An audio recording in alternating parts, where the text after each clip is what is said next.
स्वागत है आपका अपने चैनल फिजिक्स के फंडे में। आपके सपोर्ट के लिए जो है वो शुक्रिया। हम जो है वो 12th क्लास का फर्स्ट यूनिट इलेक्ट्रोस्टैटिक्स पढ़ रहे हैं, है ना। और एक बात मैं आपको नोटिफाई कराना चाहूँगा, लास्ट वीडियो में मैंने बोला था कि जो है वो 12th की क्लास अल्टरनेट होगी। मैं फिर से जो है वो इसको थोड़ा सा मॉडिफाई कर देता हूँ। 12th की क्लास अल्टरनेट ना होके डेली होगी, ठीक है, ताकि अपने ज़्यादा से ज़्यादा जो है वो टॉपिक्स जो है वो कवर कर सके, ठीक है। आपने जो है वो लास्ट टॉपिक में अपनों ने पढ़ा था, क्या पढ़ा था लास्ट टॉपिक तक अपनों ने? निरक्ष पर विद्युत क्षेत्र की तीव्रता आपने पढ़ चुके थे, है ना। द्विध्रुव के निरक्ष पर, द्विध्रुव के अक्ष पर हो गई थी, द्विध्रुव के निरक्ष पर हो गई थी। आज अपने को जो है वो पढ़ना है कहीं पर भी, कहीं पर भी मतलब अक्ष और निरक्ष को छोड़कर कहीं पर दूसरी जगह पर भी तो हो सकती है। देखिए समझते हैं हम इस तरह से, ठीक है। ये है अपना छोटा सा क्यों भाई? छोटा सा इसलिए क्योंकि आवेशों के बीच की दूरी जो होती है वो क्या होती है? बहुत कम। ये अपना कौन है? द्विध्रुव है। कौन है? द्विध्रुव। ये -q और ये +q। ये अपना A पॉइंट पर और ये अपना B पॉइंट पर, ठीक है। अक्ष कौन सी लाइन होती थी? ये वाली जो दोनों आवेशों को मिलाती है वो कौन सी लाइन होती थी? अक्ष। और अक्ष पर कहीं पर भी आप विद्युत क्षेत्र की तीव्रता निकाल रहे हो तो भाई लोगों कितनी आ रही थी अपने पास में तीव्रता? 2kp/r³। निरक्ष क्या होती थी? निरक्ष होती थी ये अपना द्विध्रुव का ये मध्य बिंदु को नाम देते हैं अपने किससे? O से। मध्य बिंदु से जाने वाली रेखा जो कि अक्ष के क्या हो? लंबवत, ऐसे वाली। इस पर जो है वो विद्युत क्षेत्र की तीव्रता लास्ट लेक्चर में आई थी, कितनी आई थी? kp/r³, है ना। कौन सी वाली? चलो बना देते हैं, मिटा देंगे, क्या फर्क पड़ता है, ठीक है। ये वाली जो लाइन थी वो कौन सी थी? अपनी निरक्ष। इस पर अक्ष पर कितनी थी? अक्ष पर थी अपनी 2kp/r³ और निरक्ष पर कितनी थी? kp/r³, हाँ। मगर विद्युत क्षेत्र की तीव्रता अक्ष और निरक्ष पर ही होगी क्या भाई? कहीं पर भी हो सकती है, यहाँ पर हो सकती है, यहाँ पर हो सकती है, यहाँ पर, कहीं पर भी हो सकती है। तो ये दोनों फॉर्मूले तो हमें सिर्फ जो है ये जो है वो विद्युत क्षेत्र की तीव्रता दे रहा है अपने को अक्ष पर, और ये विद्युत क्षेत्र की तीव्रता दे रहा है कहाँ पर? निरक्ष पर। तो अगर मेरे को यहाँ पर निकालनी होगी तो कैसे निकालेंगे हम, है ना। तो उसके लिए जो है वो आरबीएससी के सिलेबस में तो डायरेक्ट फॉर्मूला है ना। लेकिन मैं जो है वो डेरिवेशन के हिसाब से आपको जो है वो समझा देता हूँ कि इसकी डेरिवेशन जो है वो किस तरीके से होगी, ठीक है। द्विध्रुव तो बना रहने देते हैं अपने, बाकी चीजें मिटा देते हैं। ये अपना द्विध्रुव, ठीक है। मान लिया ये जहां पर अपने को विद्युत क्षेत्र निकालना है ना वो पॉइंट यहां पर है। कहां पर? ये रहा वो पॉइंट। मध्य बिंदु से हमेशा दूरी कहां से मापते हैं भाई? मध्य बिंदु से मापते हैं हमेशा, पता है ना तुम लोगों को। ये जो है वो अपना प्रेक्षण बिंदु कौन है? प्रेक्षण बिंदु P है। कौन है? प्रेक्षण बिंदु P, ठीक है। प्रेक्षण बिंदु P है अपना, ठीक, ओके। अब देखो यहाँ पर इस पर अपने को विद्युत क्षेत्र की तीव्रता निकालनी है। इसकी दूरी जो है वो कितनी है? मध्य बिंदु से इसकी दूरी जो है वो कितनी है? R है। अब ये P बिंदु न है तो अक्ष पर है और न ही निरक्ष पर है, न तो डायपोल एक्सिस पर है न ही इक्वेटोरियल लाइन पर है। तो क्या करेंगे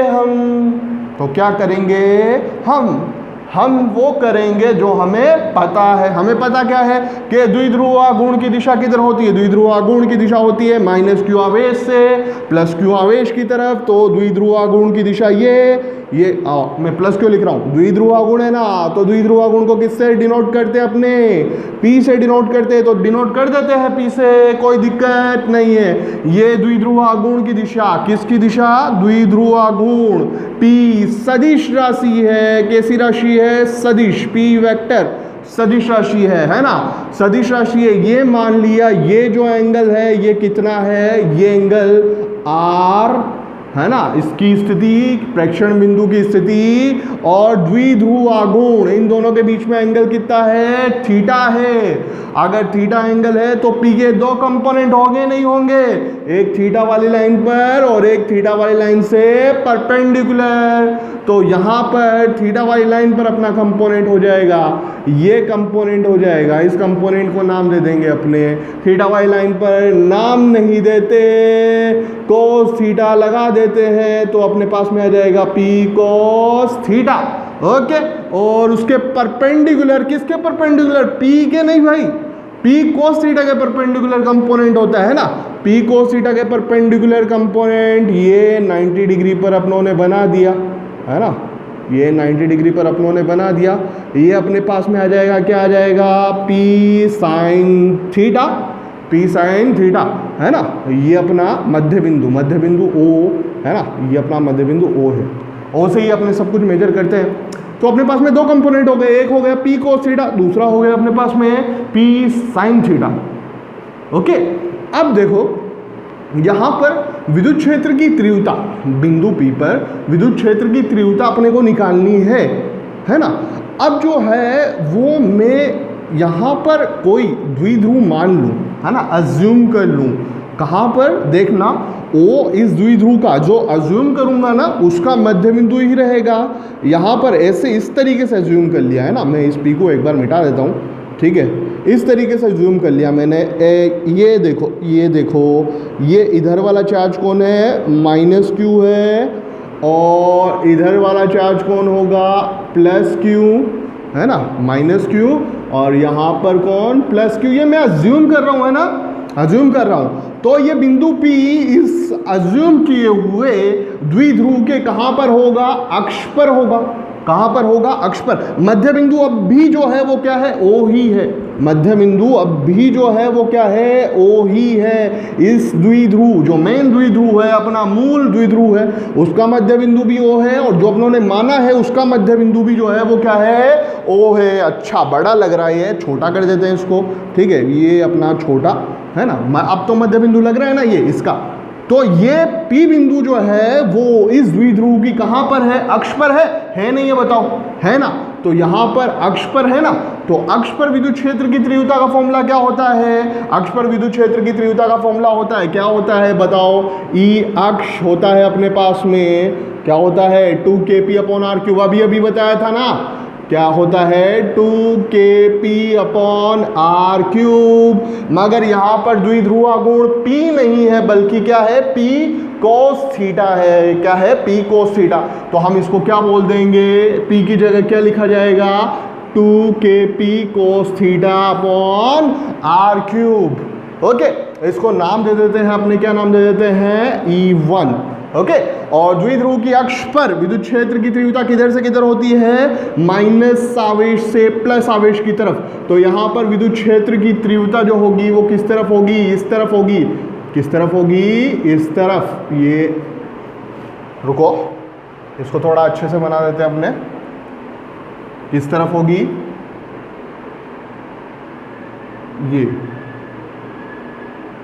ये दिशा होगी, है ना, ये दिशा होगी। किसकी दिशा होगी, ये जो E1 अभी अपनों ने निकाला है ना, इसकी दिशा होगी, E1 वेक्टर।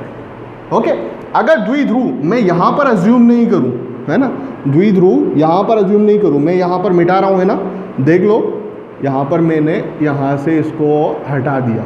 ओके, मैं द्विध्रुव कौन सी लाइन पर अज्यूम करूं, इस लाइन पर अज्यूम करूं। कौन सी लाइन पर, इस वाली लाइन पर, ठीक है। ये आपका द्विध्रुव, ठीक है। ये कौन सा चार्ज, -q चार्ज, और ये कौन सा चार्ज, +q चार्ज। यहां पर +q चार्ज, ठीक है। यहां पर भी अज्यूम कर रहा हूं, मध्य बिंदु अभी भी जो है वो क्या है, O है।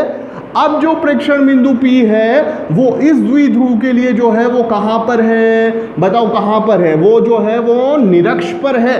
कहां पर है, निरक्ष पर है। ये अक्ष होती है ना, तो इस द्विध्रुव के लिए ये कहां पर होगा, निरक्ष पर होगा। देखो ये जो है वो थोड़ा सा बारीकी वाला जो है वो टॉपिक है, तो आपको जो है वो पूरा ध्यान लगा के इसमें जो है वो समझना पड़ेगा, है ना।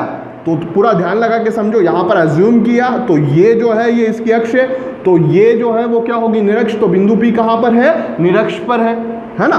तो निरक्ष पर विद्युत क्षेत्र की तीव्रता क्या होती है, निरक्ष पर विद्युत क्षेत्र की तीव्रता होती है Kp/r³। 2Kp/r³ नहीं होती, Kp/r³ होती है। तो अपने इसको लिख देंगे, क्या लिख देंगे, Kp/r³। लेकिन ध्यान से देखो, यहाँ पर इसका द्विध्रुव आघूर्ण जो है वो P नहीं है, बल्कि क्या है, P sin थीटा है। तो यहाँ पर P की जगह P ना आके क्या आएगा, क्या आएगा बताओ, cos थीटा नहीं आएगा, क्या आएगा, साइन थीटा आएगा। साइन थीटा है ना, तो क्या आ जाएगा, P sin theta, Kp sin theta upon r³, है ना। बहुत अच्छे बच्चे हो, तुम्हें समझ में आ रहा होगा, मुझे पूरा यकीन है। ठीक है, अब देख लो, इधर जो है वो अपने पास में ये E1 की वैल्यू, ये E2 की वैल्यू। अच्छा, E1 की दिशा तो अपने निकाल ली, E2 की दिशा क्या होगी, देखो, this is a very very sharp, है ना, समझने के हिसाब से जो है बहुत अच्छा पॉइंट है कि E2 की दिशा किधर होगी। तो हम पहले चलते हैं कि निरक्ष पर विद्युत क्षेत्र की तीव्रता की दिशा किधर होती है, तो देख लेते हैं, है ना। निरक्ष पर अपनों ने विद्युत क्षेत्र की तीव्रता निकाली थी, ये अपने पास में -q चार्ज था, ये अपने पास में +q चार्ज था। याद दिला देता हूँ, ये -q और ये +q, है ना, +q, ये इस तरीके से ये अपना द्विध्रुव था, ठीक है। और ये यहाँ पर निरक्ष पर ये बिंदु P था, है ना, बिंदु P था निरक्ष पर, ठीक है। यहाँ पर साइन थीटा वाले कंपोनेंट जो है वो क्या हो जाते थे, कैंसल, और कोस थीटा वाले कंपोनेंट जो है वो आते थे। निरक्ष पर विद्युत क्षेत्र की तीव्रता किस तरफ आती थी, इस तरफ। ये निरक्ष के पर विद्युत क्षेत्र की तीव्रता की दिशा होती थी।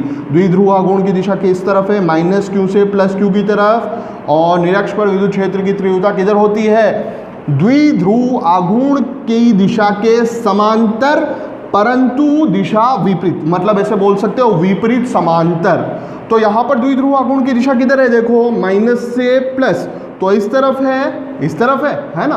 तो इसके प्रति समांतर होगी, तो प्रति समांतर ये इस तरफ है, तो प्रति समांतर किधर होगा, इस तरफ होगा।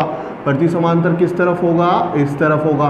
तो ये मैंने प्रति समांतर बना दी।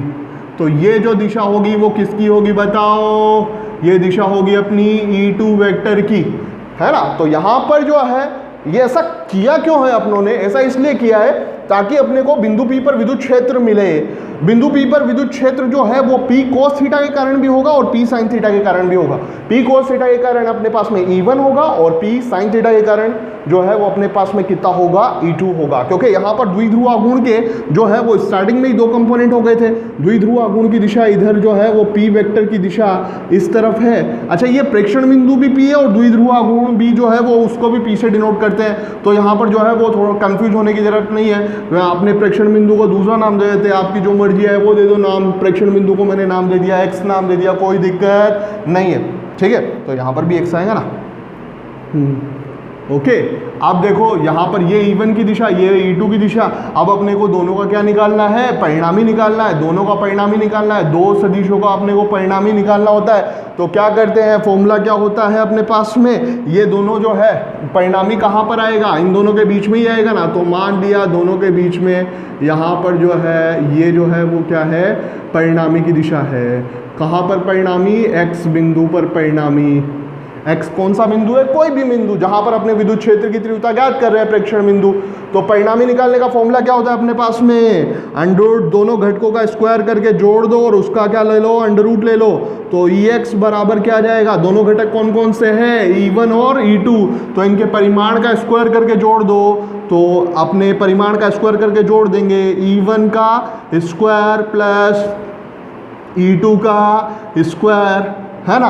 परिमाण का स्क्वायर करके जोड़ दो, तो परिमाण आपको दिख रहे हैं, लिख देते हैं इनकी वैल्यूज लिखोगे तो आपके पास में क्या आ जाएगा, आपके पास में आ जाएगा, लिख दो।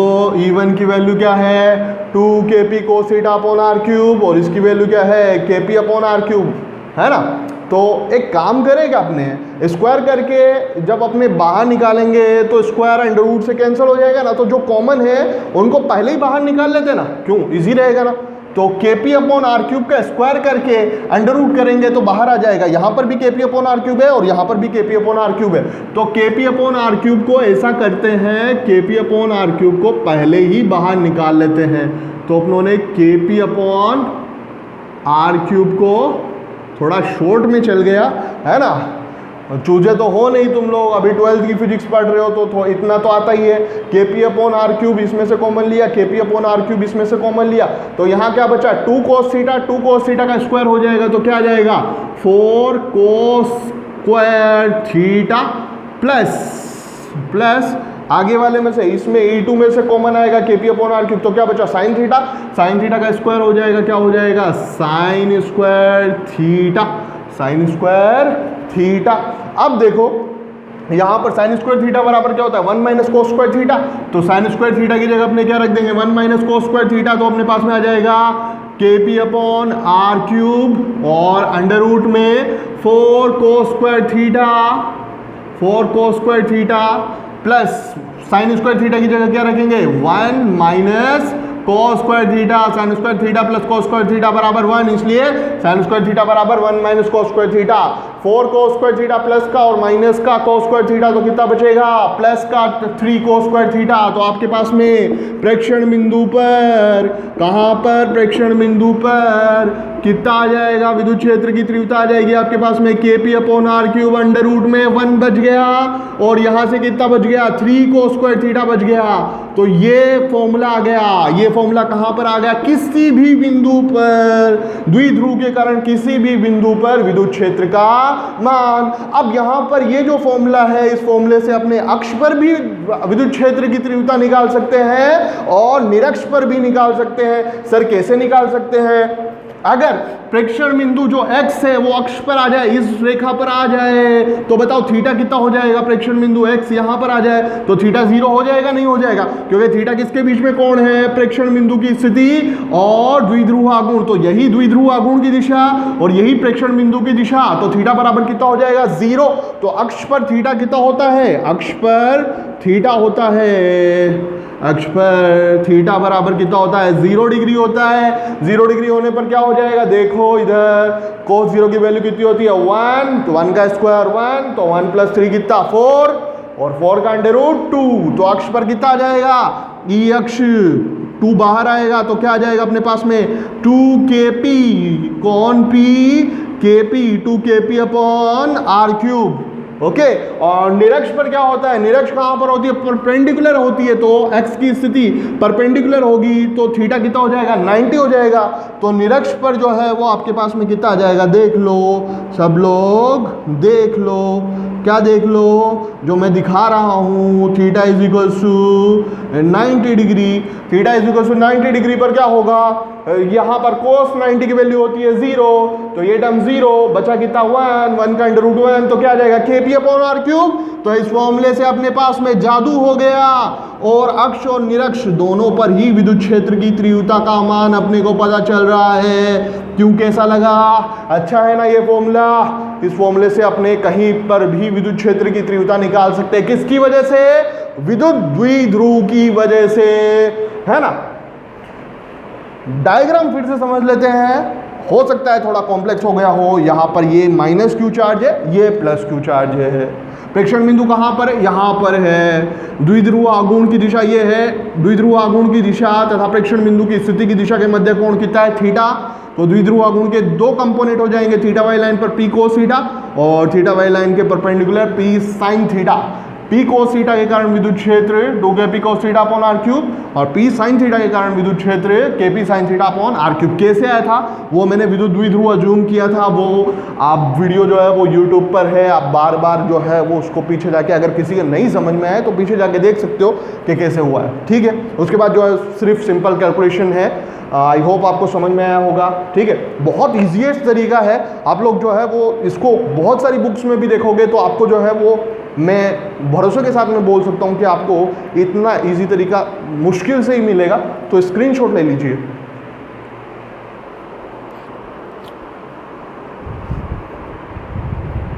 जो है वो चैप्टर मतलब इलेक्ट्रिक फील्ड जो वाला जो चैप्टर है ना, इसका लास्ट टॉपिक अब बचा है। क्या टॉपिक है कि द्विध्रुव जो है उसको अगर विद्युत क्षेत्र में रख दे, समरूप विद्युत क्षेत्र में रख दे, तो उस पर क्या बल आघूर्ण लगेगा उसका मान निकालना है। ये भी एक डेरिवेशन है, लेकिन समरूप विद्युत क्षेत्र को पहले समझना पड़ेगा ना कि समरूप विद्युत क्षेत्र किसको कहते हैं।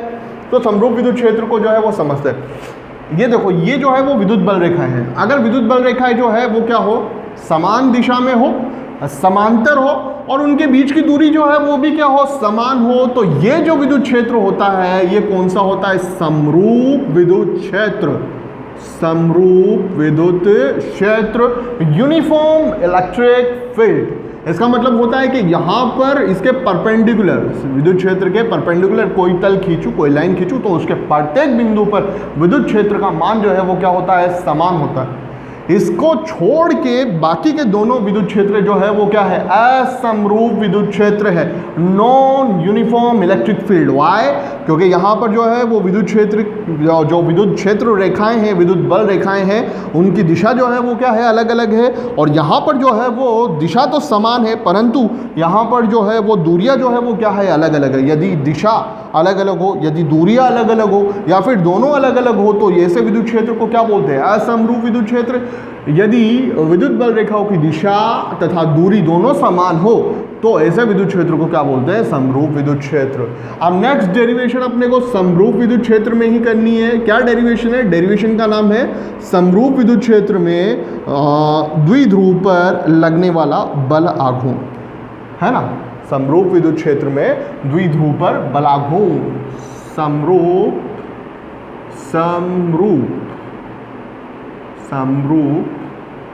विद्युत क्षेत्र में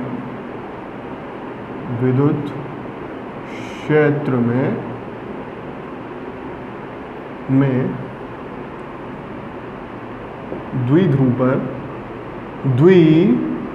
समरूप विद्युत क्षेत्र में द्विध्रुव पर बल आघूर्ण, द्विध्रुव पर बल आघूर्ण। ओके, ठीक है, निकाल लेते हैं समरूप विद्युत क्षेत्र में द्विध्रुव पर बल आघूर्ण। बहुत इजी डेरिवेशन है, बहुत इजी, बच्चों का खेल है। सबसे पहले किसको बनाना है, समरूप विद्युत क्षेत्र को बनाना है, तो बना दो। किसने रोका? ये अपना समरूप विद्युत क्षेत्र। ये कौन है? समरूप विद्युत क्षेत्र है, ठीक है। ओके, ठीक है, ये अपना समरूप विद्युत क्षेत्र है ना। अब यहाँ पर जो है वो अपने को किसको रखना है, द्विध्रुव को रखना है, ठीक है। तो द्विध्रुव को रख देते हैं। ये द्विध्रुव का माइनस क्यू चार्ज और ये द्विध्रुव का प्लस क्यू चार्ज। यहाँ पर द्विध्रुव का प्लस क्यू, यहाँ पर क्या होगा, माइनस क्यू चार्ज होगा, और यहाँ पर क्या होगा, प्लस क्यू चार्ज होगा, ठीक है। ये अपना जो है वो क्या है, विद्युत क्षेत्र है। विद्युत क्षेत्र की दिशा किस तरफ है, इस तरफ है। तो प्लस क्यू चार्ज और माइनस क्यू चार्ज पर बल किधर लगेंगे, हमेशा याद रखना। विद्युत क्षेत्र की दिशा किधर होती है, जिधर धनावेश गति करता है। और इसका उल्टा कर दूं तो क्या, धनावेश उस तरफ गति करेगा जिस तरफ जो है वो विद्युत क्षेत्र की दिशा होगी। तो धनावेश पर बल किधर लगेगा, विद्युत क्षेत्र की दिशा में। तो ऋणावेश पर बल किधर लगेगा, विद्युत क्षेत्र के विपरीत दिशा में। पता है ना तुम्हें, इलेक्ट्रॉन जो है वो विद्युत क्षेत्र के विपरीत गति करते हैं और प्रोटॉन गति नहीं करते, है ना, गति नहीं करते। लेकिन हम फिर भी विद्युत धारा में जो है वो धनावेशों को लेकर बात करते हैं। धनावेश के बहने की दिशा में विद्युत धारा बहती है, ऐसे क्या बोलते हैं ना। तो धनावेश जो है वो विद्युत क्षेत्र की दिशा में बल लगता है ना। तो यहाँ पर इस पर बल लगेगा विद्युत क्षेत्र की दिशा में, और इस पर बल लगेगा विद्युत क्षेत्र के विपरीत दिशा में, ठीक है। कितना बल लगेगा, फॉर्मूला याद होगा तुम लोगों को। विद्युत क्षेत्र की तीव्रता और विद्युत बल के बीच में संबंध क्या था, विद्युत क्षेत्र की तीव्रता का फॉर्मूला था F/Q0। F/Q0, यहाँ पर Q0 पर आवेश लग रहा था, ठीक है। अब Q0 पर बल लग रहा था, है ना। तो यहाँ पर बल किस पर लग रहा है, प्लस Q और माइनस Q पर। तो इनका परिमाण क्या है, Q है। तो Q0 की जगह क्या आ जाएगा, Q आ जाएगा। तो बल का फॉर्मूला क्या हो जाएगा, F = क्या हो जाएगा, EQ। F = क्या हो जाएगा, EQ होगा नहीं होगा, बताओ ना। F = क्या हो जाएगा अपने पास में क्यू ई या ई क्यू, जैसा तुम्हारा मन करे वैसा। तो बल का जो परिमाण होगा वो कितना होगा, क्यू ई होगा। बल का परिमाण कितना होगा, क्यू ई।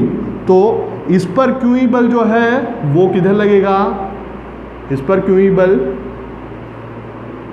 इस दिशा में लगेगा, और इस पर क्यू ई बल परिमाण क्यू ई होगा, दिशा विपरीत होगी, है ना। क्यू ई बल इस पर जो है वो किस दिशा में लगेगा, विपरीत दिशा में लगेगा। इसको माइनस क्यू ई अगर हम लिखते हैं ना तो ई पर वेक्टर लगाना होगा, ठीक है। और अगर वेक्टर नहीं लगा रहे हैं तो ऐसे क्यू ई लिख सकते हैं, ठीक है। दोनों की दिशा जो है वो परस्पर क्या है, विपरीत है। दो बल है, दिशा जो है वो क्या है, विपरीत है। एक बात समझ में आ रही है कि बलों का सदिश योग जो है वो कितना हो जाएगा, 0। मतलब कुल बल जो है वो कितना हो जाएगा, 0 हो जाएगा। मतलब कोई रेखीय गति नहीं होगी।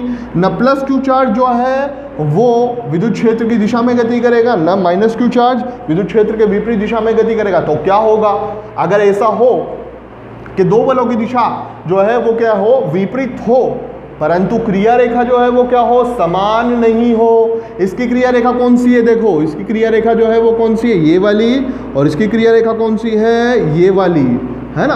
तो अगर क्रिया रेखा समान नहीं होती है तो उस पिंड, उस निकाय पर जो है वो क्या लगता है, बलाघूर्ण लगता है। उस निकाय पर क्या लगता है, बलाघूर्ण। तो इस केस में भी जो है वो क्या लगेगा, बलाघूर्ण लगेगा। कितना बलाघूर्ण लगेगा, अपने उसको ही कैलकुलेट करना है। तो यहाँ पर अपने देख लेते हैं, ये जो दिशा होती है माइनस क्यू से प्लस क्यू, ये जो दिशा होती है ये किसकी होती है, द्विध्रुव आघूर्ण की। माइनस क्यू से प्लस क्यू तक जो दूरी होती है दोनों आवेशों के बीच की, वो कितनी होती है, 2a। तो ये जो दूरी है वो कितनी है अपने पास में, 2a। और द्विध्रुव आघूर्ण की दिशा ये है। और ये दिशा किसकी है, बताओ, ये दिशा किसकी है, विद्युत क्षेत्र की है। तो यहाँ पर ये दिशा किसकी है, विद्युत क्षेत्र की है ना। तो ये दिशा ई वेक्टर की है। इन दोनों के बीच में, किस किस के बीच में, विद्युत क्षेत्र के वेक्टर के बीच में और द्विध्रुव आघूर्ण के वेक्टर के बीच में एंगल जो है वो कितना है, थीटा है। एंगल कितना है, थीटा है। ओके। अब जो है वो अपने को कैलकुलेट करना है कि इस द्विध्रुव पर बलाघूर्ण कितना लगेगा। तो बलाघूर्ण का सिंपल फॉर्मूला होता है, क्या सिंपल फॉर्मूला होता है, बलाघूर्ण इज इक्वल्स टू, बलाघूर्ण इज इक्वल्स टू, अपनों ने घूर्णन गति में 11th क्लास में घूर्णन गति में अपनों ने इसका फॉर्मूला पढ़ा था। बहुत इंपॉर्टेंट है। बलाघूर्ण एक सदिश राशि है ना, एक बहुत अच्छी चीज़ है। घूर्णन गति में बलाघूर्ण का वही कार्य है जो कि स्थानांतरणी गति में किसका है, बल का है। बलाघूर्ण का फॉर्मूला क्या होता है, बल इंटू बल का परिमाण। इसको पूरा लिखूं तो क्या लिखूं, बल का परिमाण इंटू दोनों बल, बल दो लग रहे हैं ना तभी तो बलाघूर्ण लगेगा। तो दोनों बलों के मध्य, दोनों बलों की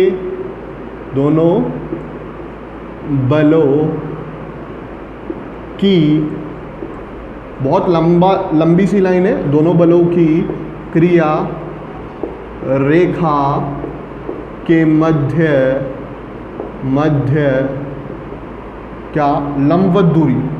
कौन सी दूरी, लंबवत दूरी, ठीक है। अब देखो यहाँ पर ये जो बल लग रहा है वो किस दिशा में लग रहा है, इस दिशा में। तो इसकी क्रिया रेखा कौन सी है, ये वाली। ये बल किस दिशा में लग रहा है, इस दिशा में। इसकी क्रिया रेखा कौन सी है, ये वाली। तो लंबवत दूरी इस पे, इससे इस पर, इसकी क्रिया रेखा से इसकी क्रिया रेखा पर लंब डाल दो। तो डाल देते हैं, ये मैंने क्या किया, लंब डाल दिया। तो ये जो लंबवत दूरी होगी, ये लंबवत दूरी को ही यहाँ पर अपना लिखा जाएगा। ये लंबवत दूरी यहाँ पर लिखी जाएगी। अब इस त्रिभुज को बाहर निकाल लेते हैं। ये माइनस क्यू आवेश कहाँ पर प्रेजेंट है, ए पर।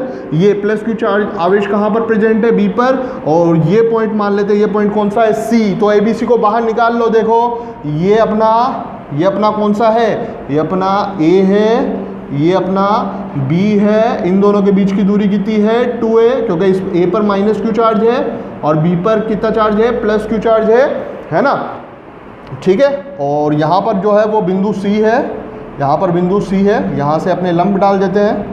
ये अपनों ने क्या डाला, लंब डाल दिया, ठीक है। और ये जो एंगल था वो क्या था, थीटा। मैंने ये ABC जो है ट्राइंगल है, इस ट्राइंगल को बाहर निकाल दिया, ठीक है। अब अपने को जो है वो लंबवत दूरी, दोनों बलों की क्रिया रेखा के मध्य लंबवत दूरी जो चीज है वो BC है, और BC की वैल्यू अपने को निकालनी है ना। तो ये ट्राइंगल में थीटा के सामने वाला क्या होता है, लंब, और 90 के सामने वाला लंब डाला है ना, 90 के सामने वाला क्या होता है, कर्ण। तो थीटा ये है, तो लंब अपॉन कर्ण क्या होता है, साइन थीटा। तो ट्राइंगल ABC में, ट्राइंगल ABC में, ठीक है, ABC में साइन थीटा बराबर क्या है, साइन थीटा बराबर क्या है बताओ मेरे को। साइन थीटा बराबर BC अपॉन क्या है, BC अपॉन AB, लंब अपॉन कर्ण। तो BC अपॉन AB है ना। तो BC इज इक्वल टू क्या आ जाएगा बताओ, BC इज इक्वल टू आ जाएगा अपने पास में AB sine theta, AB sine theta, और AB दोनों आवेशों के मध्य की दूरी क्या होती है, 2a, ये माइनस क्यू, ये प्लस क्यू, यहाँ पर माइनस क्यू, यहाँ पर प्लस क्यू। तो AB की जगह क्या रख देंगे, 2a। तो अपने पास में क्या आ जाएगा, अपने पास में आ जाएगा BC is equal to 2a sine theta. तो BC की वैल्यू जो है वो कितनी है, 2a साइन थीटा। और बल का परिमाण पहले ही अपनों ने देख लिया था, बल का परिमाण कितना है, क्यू ही है। तो बलाघूर्ण, बलाघूर्ण को किससे डिनोट करते हैं, सो बलाघूर्ण क्या आ जाएगा अपने पास में, बलाघूर्ण को टो से डिनोट करते हैं, टो, है ना। तो बलाघूर्ण का फॉर्मूला आ जाएगा, बल की जगह क्या रखना है अपने को, बल का परिमाण कितना है, क्यू ई। तो बल का परिमाण मैंने क्या रख दिया, क्यू ई, है ना, क्यू ई इंटू दोनों बलों के क्रिया रेखा के मध्य लंबवत दूरी क्या है, BC है, क्या है, BC, है ना। और BC की वैल्यू रख देंगे, BC की वैल्यू क्या है, 2a साइन थीटा। तो अपने पास में आ जाएगा QE, है ना, QE, और BC की जगह 2a साइन थीटा। तो आगे रख दो 2a साइन थीटा, है ना। जहां पर भी Q और 2a साथ में दिखे उनको साथ में रख लो। तो साथ में रख लेते हैं इनको, Q और 2a को, Q और 2a को क्या रख लिया साथ में, और आगे आ जाएगा क्या आ जाएगा, E साइन थीटा, है ना। अब बताओ Q इंटू 2a क्या होता है, द्विध्रुव आघूर्ण। द्विध्रुव आघूर्ण का फॉर्मूला क्या होता है, द्विध्रुव आघूर्ण P इज इक्वल टू क्या होता है अपने पास में, Q into 2a, Q into 2a। तो यहाँ पर Q इंटू 2a की जगह क्या आ जाएगा, द्विध्रुव आघूर्ण P। तो यहाँ पर आ जाएगा PE sine theta, PE sine theta. अब आप लोग देख सकते हो यहाँ पर, तो बल आघूर्ण कैसी राशि है, सदिश। द्विध्रुव आघूर्ण P कैसी राशि है, सदिश। E विद्युत क्षेत्र कैसी राशि है, सदिश। तो ये फॉर्मूला जो है वो सदिश गुणन का फॉर्मूला बन रहा है, नहीं बन रहा है। सदिश गुणन होता है ना अपने पास में, R बराबर PQ साइन थीटा। तो क्या आ जाता है अपने पास में, R वेक्टर बराबर P vector cross Q vector. तो अपने पास में फॉर्मूला आ जाएगा tau vector, tau vector is equals to P vector cross E vector, है ना। इसका मतलब बल आघूर्ण की जो दिशा, अगर दिशा देखे तो सदिश गुणन में जिन दो सदिश राशियों का क्या होता है, सदिश गुणन होता है, उन दोनों राशियों के ही लंबवत होता है अपना जो परिणामी सदिश होता है। तो टो वेक्टर जो है वो P वेक्टर के भी लंबवत होगा और E वेक्टर के भी लंबवत होगा। मतलब द्विध्रुव आघूर्ण की दिशा P वेक्टर के भी लंबवत होगा और E वेक्टर के भी लंबवत होगा।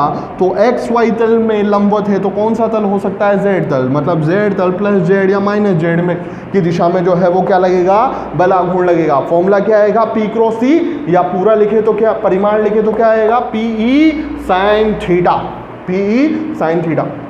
अब इसके स्पेशल केस देख लेते हैं। स्पेशल केस देखने का मतलब क्या है कि जब द्विध्रुव जो है वो कैसा होगा, समांतर, विद्युत क्षेत्र के क्या होगा, समांतर। समांतर होगा तो थीटा इज इक्वल टू कितना हो जाएगा बताओ, 0। समांतर होगा तो थीटा इज इक्वल टू कितना हो जाएगा, 0। तो थीटा इज इक्वल टू 0 होने पर क्या होगा, देखो इधर देख लेते हैं ना।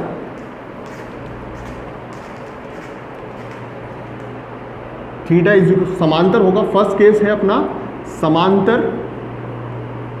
समांतर अगर द्विध्रुव समांतर हो तो थीटा इज इक्वल टू कितना होगा, 0 डिग्री। 0 डिग्री होगा तो अपने पास में कितना आ जाएगा, देखो 0 डिग्री होने पर अपने पास में टो इज इक्वल टू आ जाएगा, टो इज इक्वल टू आ जाएगा PE sine 0, PE sine 0। Sine 0 होने पर क्या होगा, साइन 0 की वैल्यू 0 होती है तो टो जो है उसकी वैल्यू कितनी आएगी, 0 आएगी। कोई बल आघूर्ण नहीं लगेगा, ना तो बल आघूर्ण लगेगा ना ही बल लगेगा, क्योंकि द्विध्रुव जो है वो जो है वो ऐसे पड़ा रहेगा विद्युत क्षेत्र में। तो प्लस क्यू आवेश पर इस तरफ बल, माइनस क्यू आवेश पर इस तरफ बल, दोनों बलों का परिमाण समान, दिशा विपरीत, तो बलों का परिणामी कितना, 0। प्लस है ना। बला गुण भी जीरो, क्यों जीरो? क्योंकि दोनों बलों की क्रिया रेखा एक ही होगी, समांतर होने पर यही क्रिया रेखा होगी, तो दोनों बलों की क्रिया रेखा के मध्य लंबवत दूरी कितनी होगी? जीरो। जीरो होने के कारण जो है वो बला गुण जो है वो यहां से भी जीरो होगा, और यहां पर theta is equal to zero रख दूं तो भी बला गुण कितना होगा? जीरो ही होगा। अगर प्रति समांतर हो, प्रति समांतर का मतलब क्या होता है? माइनस क्यू इधर रखते हैं, प्लस क्यू इधर रखते हैं। अगर इसका उल्टा कर दे, इसका क्या कर दे? उल्टा, प्लस क्यू इधर रख दे और माइनस क्यू किधर रख दे? इधर, तो द्विध्रुव आघूर्ण की दिशा किधर होगी? इस तरफ। द्विध्रुव आघूर्ण की दिशा किधर होगी? इस तरफ। माइनस क्यू किधर रख दिया? माइनस क्यू इस तरफ रख दिया और प्लस क्यू इस तरफ। तो द्विध्रुव आघूर्ण की दिशा तो माइनस क्यू से प्लस क्यू की तरफ होती है ना। ये द्विध्रुव आघूर्ण की दिशा और ये विद्युत क्षेत्र की दिशा, दोनों की दिशा विपरीत, विपरीत होने पर क्या हो जाएगा? थीटा बराबर क्या हो जाएगा? 180। तो सेकंड केस में जो है वो प्रति समांतर हो, विपरीत समांतर या प्रति समांतर हो, तो थीटा इज इक्वल टू कितना होगा? 180 होगा। और साइन 180 की वैल्यू भी कितनी होती है? टो इज इक्वल टू क्या है? PE sine theta. साइन 180 की वैल्यू भी जीरो होती है, तो यहाँ पर भी जो है वो टो की वैल्यू जो आएगी वो कितनी आएगी? जीरो। तो टो फिर से जो है टो की वैल्यू अपने पास में टो जो है वो अपने को कितना मिलेगा? 0 डिग्री मिलेगा। फिर अगर जो विद्युत द्विध्रुव है वो विद्युत क्षेत्र के क्या हो? परपेंडिकुलर हो, ऐसे हो, है ना। ये इसको घुमा दे, परपेंडिकुलर कर दे, तो थीटा इज इक्वल टू कितना हो जाएगा? 90। तो थर्ड केस जो है वो अगर थीटा इज इक्वल टू कितना हो? 90 हो, तो थीटा 90 साइन 90 की वैल्यू कितनी होती है? 1। तो टो इज इक्वल टू आ जाएगा, ये यहाँ पर टो मैक्सिमम होगा क्योंकि साइन 90 की वैल्यू 1 होती है जो कि मैक्सिमम होती है, तो टो इज इक्वल टू आ जाएगा पीई साइन 90। साइन 90 कितना होता है? 1, तो पीई इंटू 1, तो अपने पास में टो मैक्सिमम जो आएगा वो कितना आएगा? पीई। मतलब मैक्सिमम बल आघूर्ण कब लगता है? जब विद्युत क्षेत्र के क्या होता है? परपेंडिकुलर होता है द्विध्रुव, तो मैक्सिमम बल आघूर्ण लगता है। 1 नंबर के क्वेश्चन में पूछा जा सकता है कब लगता है? जब परपेंडिकुलर होता है ना। और ये समांतर होने की जो स्थिति है, इस स्थिति को अपने क्या बोलते हैं? द्विध्रुव के स्थायी संतुलन की स्थिति। और ये प्रति समांतर जहां थीटा बराबर 180 होता है, इसे बोलते हैं द्विध्रुव के अस्थायी संतुलन की स्थिति। ये भी एक नंबर के क्वेश्चन में पूछे जा सकते हैं। आज हमारा जो है वो ये जो विद्युत आवेश और विद्युत क्षेत्र से संबंधित जो है चैप्टर है यूनिट फर्स्ट इलेक्ट्रोस्टैटिक्स का, ये कंप्लीट हो चुका है। नेक्स्ट लेक्चर में जो है वो अपने उसको एनालाइज करेंगे। एनालाइज करने का मतलब क्या है? इसके की पॉइंट्स उठाएंगे कि कौन कौन सी चीज़ों का यूज़ जो है वो बोर्ड में क्वेश्चन में कैसे होता है, और जो कंपटीशन एग्जाम्स जो है उनमें कैसे होता है, और कुछ अलग चीज़ों के बारे में डिस्कस करेंगे अपने। ठीक है, अगर लेक्चर अच्छा लगा आप लोगों को तो प्लीज़ मेरी एनर्जी को और बढ़ाइए, प्यारे प्यारे कमेंट्स कीजिए। मैं हूं मोहम्मद इमरान भाटी और आप देख रहे थे फिजिक्स के फंडे। थैंक यू, आपका दिन अच्छा हो।